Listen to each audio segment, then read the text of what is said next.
Good morning. Welcome to the Department of Family and Support Services Community Needs Assessment RFP webinar for Children's Services.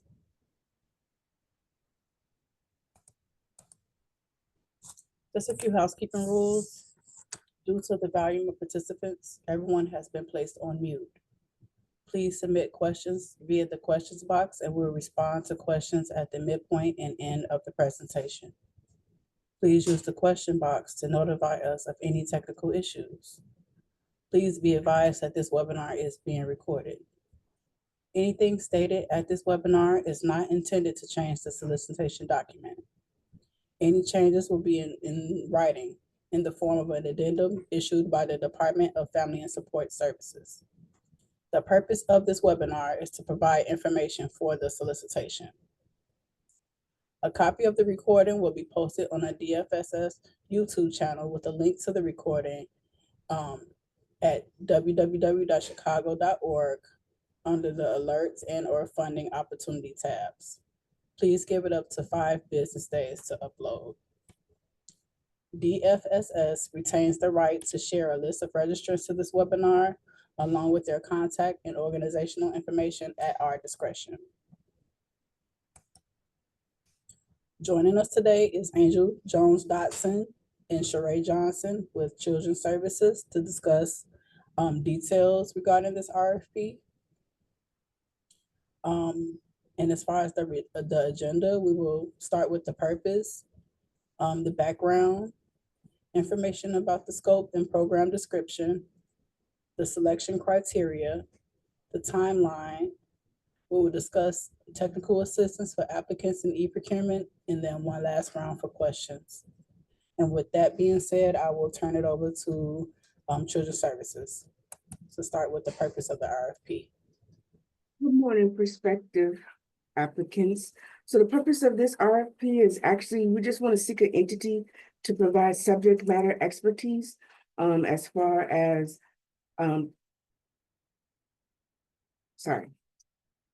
community needs assessment. This is actually an RFP that will be going out where it is a 3-year contract.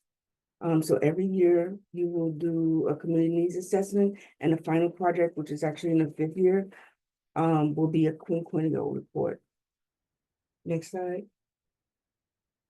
The background: as the City of Chicago's primary social service funder and administrator, we focus on 4 things: delivery, collaboration, inform, and stewardship. And so when I say delivery and support high quality, innovative, and comprehensive services that empower clients to thrive. We collaborate with community partners, sister agencies, public officials on programs and policies that improve Chicagoans' lives and advance systematic change. We inform the public of resources available to them through the DFSS and its community partners, and we steward DFSS's resources responsibly and effectively. Next slide. And so our 3 goals is to understand child and family demographics, early childhood education programs, supply and demand, and child and family health and well-being needs and challenges across Chicago. We maintain a community needs assessment related website that provides its direct service delegate agencies with timely and accurate data related to child and family demographics, early childhood education programs, supply and demand, and child and family health and well-being needs and challenges across the city of Chicago.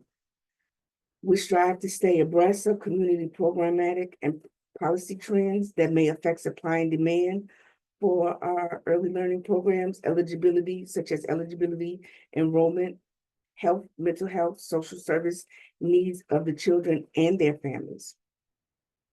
Next slide. The current state and priorities for improvement.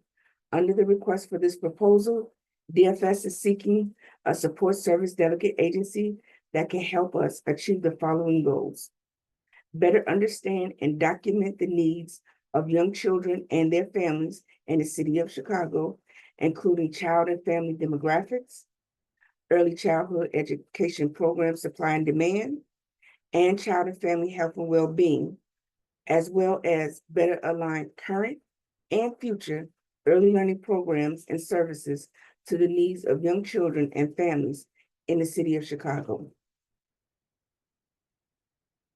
Our target population, to ensure that their programs are responsive to the educational, health, nutrition, mental health, childcare, and social service needs of the communities in which we serve.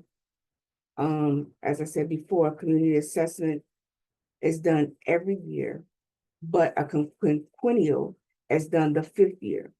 So the quinquennial is the big report, and then you update it every year with the community needs assessment. The community needs assessment plays an important role in multiple aspects of Head Start, allocating slots or seats across areas with the most need, creating enrollment selection criteria and or recruitment plans, determining the program models, options, and duration that will best meet the needs of the family, setting program goals and objectives for program quality improvement, and, of course, creating community partnerships to meet the health and social service needs of the children and families that we serve. Next slide.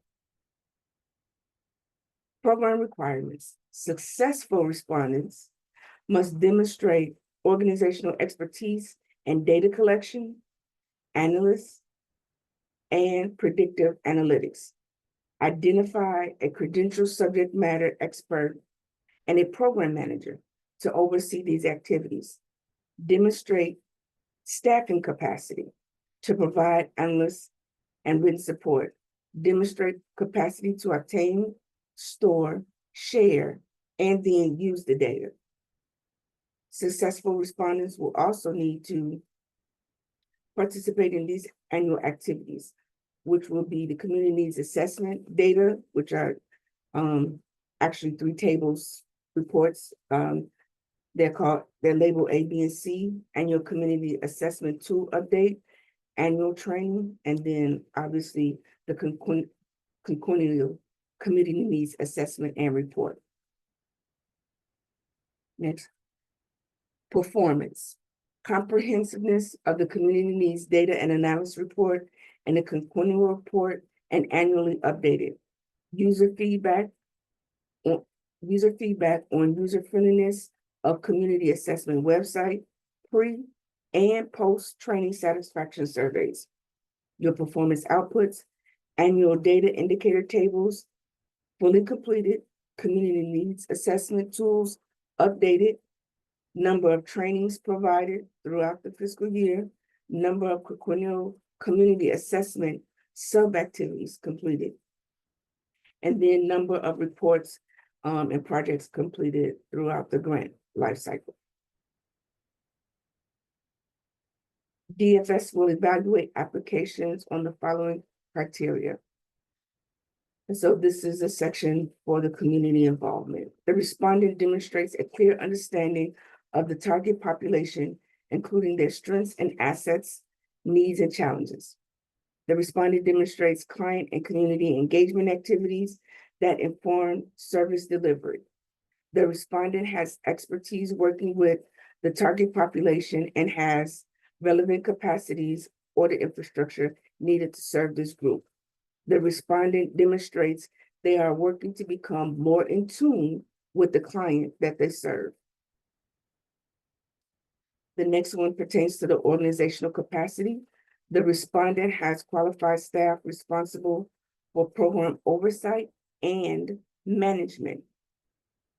They ensure individuals have the expertise to lead the work, to meet deadlines, and ensure that data and data analysis is of the highest quality. If your agency subcontracts to fulfill any of these capacities, please describe it and you'll have an opportunity during the application to do that. This is how the selection criteria will be judged. The respondent clearly defines services to be provided directly or through the linkages that they have. Respondents' proposed program is supported by a strong national or local evidence base, and it aligns with best practices for the relevant field.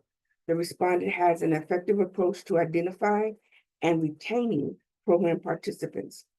The respondent has partnerships or coordinates with other agencies to expand or improve services for the clients. The respondent clearly states their approach for obtaining clientele. The respondent provides specific partnerships in detail and the method of how the information is captured.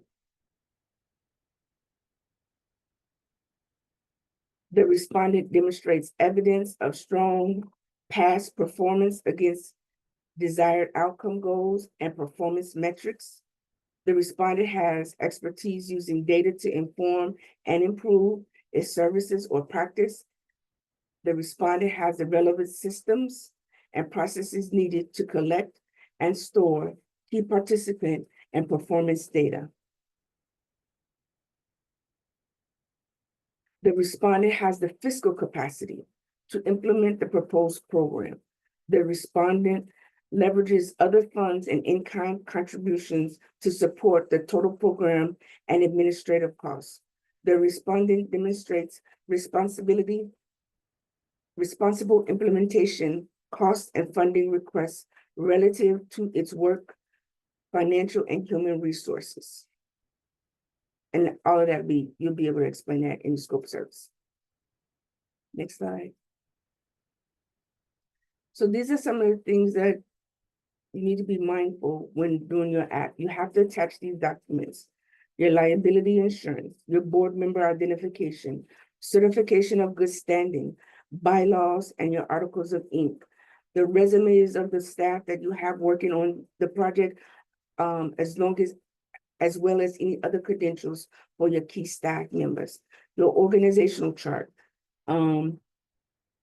Be sure to attach proof of past projects that include the assessment, analysis, and evaluation of community needs that you've done before. Be sure to attach the organization's budget and financial statement. Next slide. Evaluation process.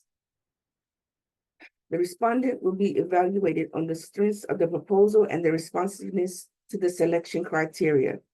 Failure to submit a completed proposal or respond fully to all requirements may make your submission subject to rejection. The commissioner, upon review of recommended agencies, may reject, deny, or recommend agencies that have applied for grants based on previous performance and/or area need. DFSS reserves the right to ensure that all mandated services are available citywide and provided in a linguistic and culturally appropriate manner. So everything here on this slide is important. The one I want to point out first is the deadline. It's noon, not midnight. So proposal webinar that you're on right now is today at 10. The due date for your questions is April 9th by 5 p.m. Applications are due April 28th, noon. I just want to say it again, April 28th, noon. Program period starts July 1st of this year.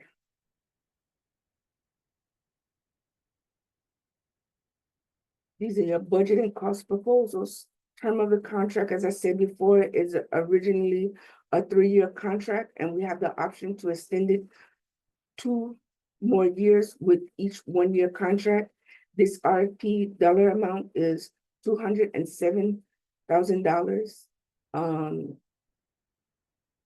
Your non-federal share is 33% during the state of when you get your fiscal budget. Finance will work with you more on the administrative cap. So please submit a budget for 12 months, 1 year. Cost category definitions are attached as budget instructions in every RFP, except RFPs that have cost proposals. Be thoughtful and inclusive when developing your budget. Apply for your program's actual costs. We generally cannot give you more money than what you ask. Use the reasonable cost question on the application to discuss how you determine the cost reflected in your budget.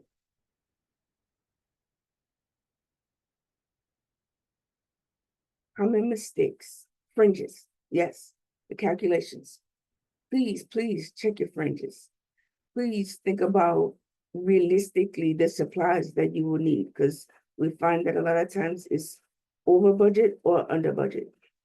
Client assistance. If this isn't appropriate or allowable cost, don't forget to include it. Make sure your job description titles and job description uploads have the same title. Always put a brief description of the job in the budget document itself, if you have not discussed it specifically in your application. Put your budget in the appropriate column. Show your match. And again, applications are due April 28th at noon.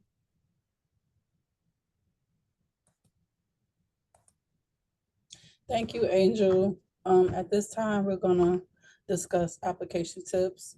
Our first tip, the most important tip, is to start your application as early as possible and save it as often as possible. And if you have never done business with the City of Chicago, please register into the iSupplier e-procurement system as soon as possible. Review RFP narratives and application questions closely. Remember that they align with the scope and the selection criteria. Use the information in the RFP for guidance in formulating your answers. There is a 4,000 character limit, which includes punctuation and spaces. Each response is allotted 4,000 characters. And whatever you do, please do not use the back button on your browser. You could potentially lose what you worked on. And again, start as early as possible and save it as often as possible. To submit multiple applicants for a single RFP, applicants will need to set up a unique user account in iSupplier. The e-procurement system is not capable of submitting more than one distinct proposal per associated email address. Therefore, you must use a separate email address for each submission. You can submit your application and later amend it up until the due date of April 28th at 12 noon. Avoid the rush and possible mishaps by submitting your application early. And plan on submission taking approximately 30 to 60 minutes. Please be advised that late applications cannot be accepted. And for assistance, please make use of the e-procurement hotline at 312-744-4357. Please note that this hotline operates during business hours only, Monday through Friday, 9 a.m. to 5 p.m.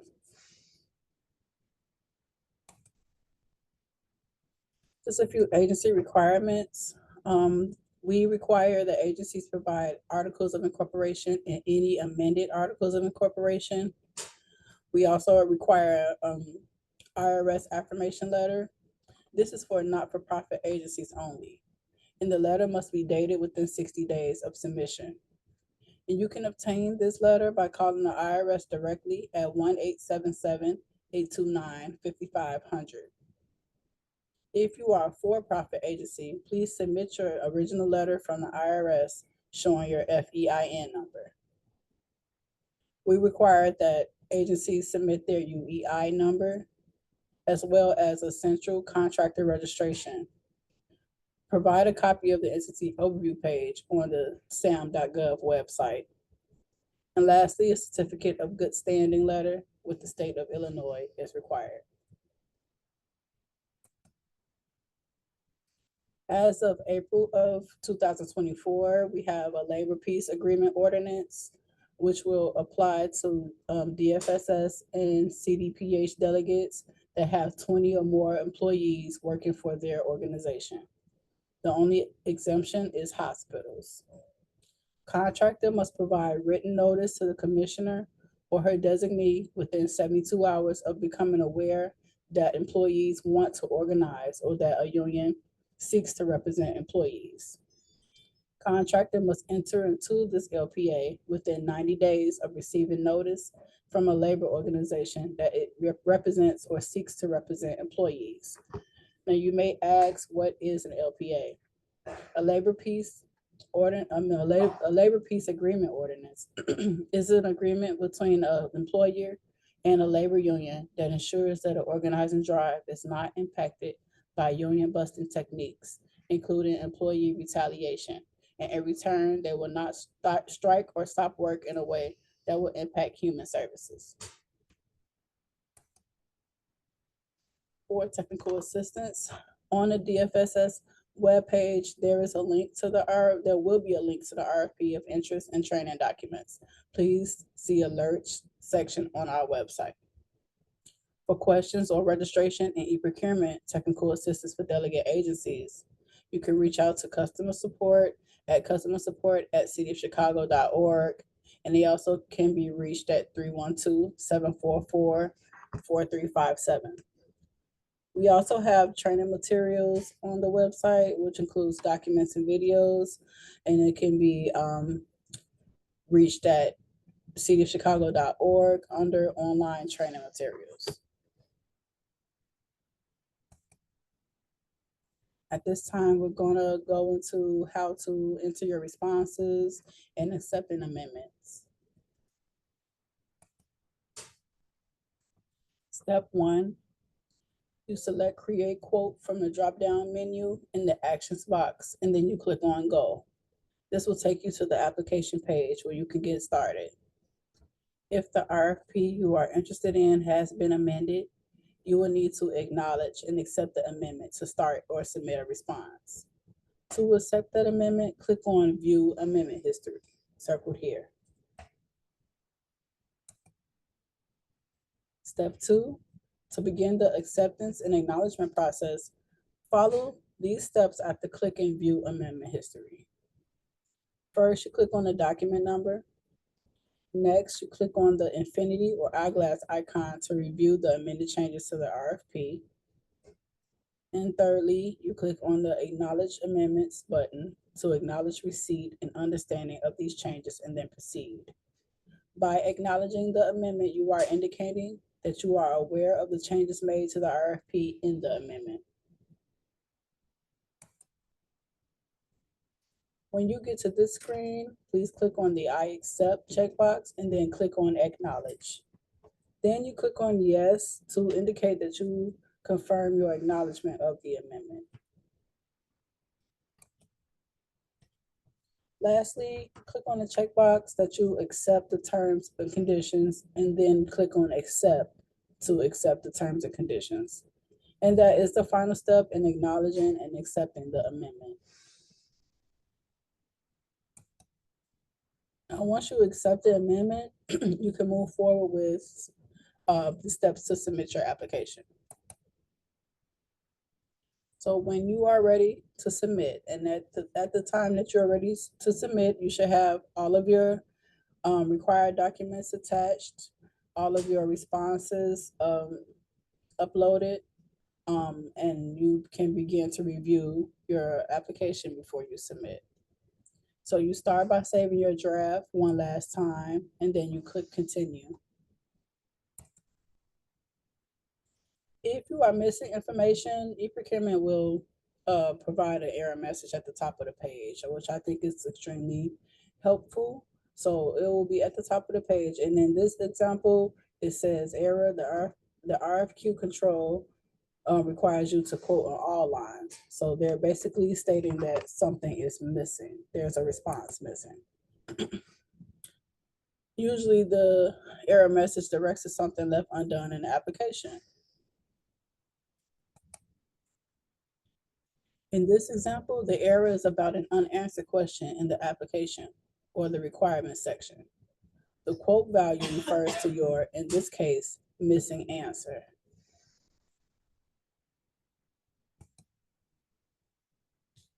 Once you have resolved all error and reviewed everything, and you are now ready to proceed and submit your application.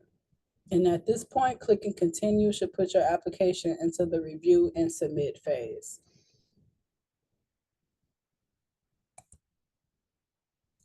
Once you see this summary screen, this is your last chance to review all of your data and confirm that everything is accurate.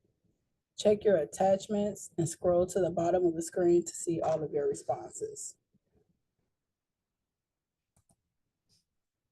Once you get to the bottom of the screen, you'll be asked to provide an electronic signature. Please be sure to fill in that signature before checking the box.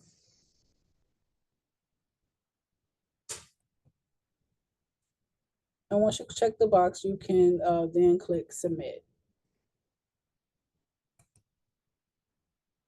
Once you submit your application, you will receive confirmation similar to this on the screen. The e-procurement system will send this confirmation email within 24 hours of your submission. However, if you have not received it right away, please feel free to call or email me if you desire confirmation prior to then, and I'll get back to you. At this time, we're going to open the floor for questions.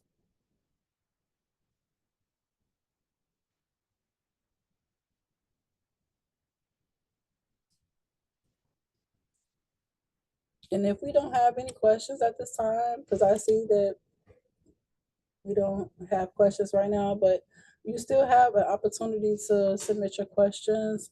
The question deadline is Wednesday, April 9th. So you still have time. And those questions can be, well, for program questions, they can be forwarded to Angel Jones Dotson. You can send them to angel.jones-dotson@cityofchicago.org. Actually, I do see a question that popped up. It says, under the strengths of proposed program, please describe your plan to improve the performance of agencies that fail to meet the HSPPSS CEL 2.0 or Illinois license requirements related to children's health. This seems out of scope of the RFP. How should we answer this? If they submit that, I'll get with the deputy commissioner to respond. Thank you, Angel. And then the second question that just popped up, it says, for the first year budget, are we budgeting for July through June or July through December? First year budget is July through June. Thank you, Angel. The questions that were just asked, as well as the answers that were provided, will be within the amendment document. Again, if you have any further questions, they could be sent to Angel at angel.jones-dotson@cityofchicago.org. And for any technical questions, non-programmatic questions, they can be sent to the e-procurement hotline. Their email is customersupport@cityofchicago.org. And the e-procurement hotline is open Monday through Friday, 9 a.m. to 5 p.m. And it can be reached via phone as well at 312-744-4357. And you can also send your questions to me. My name is Jillian Black. My email is jillian.black@cityofchicago.org. Does the Children's Department have anything to add before we close out? No, ma'am. Thank you for attending our RFP webinar for the Community Needs Assessment RFP. Wishing everyone a good luck on their responses to the RFP, and enjoy the rest of your day. Thank you all.